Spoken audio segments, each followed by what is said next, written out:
nk'uko uzi inkongi y'umuriro batajya bayizimisha undi muriro, uko niko n'ikibi kitajya gikemuzwa ikindi kibi. Umukunzi wawe naguca inyuma, ntago igisubizo ari uko nawe uzamuca inyuma. Umuntu nagutuka, ntago icyiza ari uko nawe uzamutuka. Umuntu nakubwira nabi, ntago igisubizo ari uko nawe umubwira nabi. Igihe cyose usubirisha ikibi kindi, ujye wibuka ko ari urugamba urimo ushoza. Ujye uba rero n'amaso yo kuzarurwana. Ikibi iteka gikosozwa icyiza. Ntitukajye duhangana mu buzima bwacu.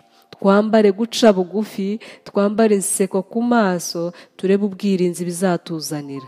Mureke tubeho turiho kandi tubere n'abandi ab'umumaro. Ni karibu kuri YouTube channel Ukubaho Table Talk, dusangire aya mafunguro atunga abatwebwe b'imbere, maze tubeho kandi turiho.